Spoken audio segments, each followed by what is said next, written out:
Nous aussi, on sait pâter notre monde. C'est Custom Chic, la rubrique qui fait de vous un bricoleur de génie. Si, de génie. Et aujourd'hui, pareil, on se la joue Hollywood, brillant et théâtral. L'idée, soyons clairs, on l'a piquée à Catherine Aimé, une fille qui a plein d'idées et un gros stock de peinture dorée. C'est son truc. Quand je chine des objets, je les transforme toujours. Ça, à la base, c'était un pot que j'ai acheté en grande surface, qui était noir, qui était pas du tout joli. Je l'ai bombé en or et j'ai posé un ange. Je trouve que ça va bien avec le reste. Le pot de fleurs très moche qui devient glamour, on va le faire aussi. Pour cela, il vous faudra un pot de fleurs récupéré ou pas cher, de la peinture dorée, des petits accessoires, c'est pas moi qui ai choisi, de la colle surpuissante, ça ne plaisante pas. Total 18,90 € pour un pot de fleurs très gold. Une création d'autant plus brillante que vous suivrez à la lettre les conseils de notre vendeur bricoleur. Le plastique, c'est un matériau où il n'y a pas beaucoup de porosité. Alors? Donc pour éviter que votre peinture sèche en surface mais n'adhère pas au support, il va falloir préparer en fait ce support. J'en étais sûre.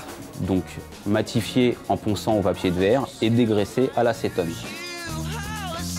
La préparation va se faire déjà avec une étape de sous-couche, ce qu'on appelle un après. Que l'on met avant, normal. Donc on pulvérise en fait l'après à peu près 20 cm du support avec un mouvement régulier. C'est primordial d'avoir un mouvement régulier parce que si vous attardez à un endroit, vous allez créer une surépaisseur de peinture et c'est là où vous allez trouver des coulures. C'est moche. On va pouvoir recouvrir avec une finition or. Nous, on a pris vieil or, on préfère.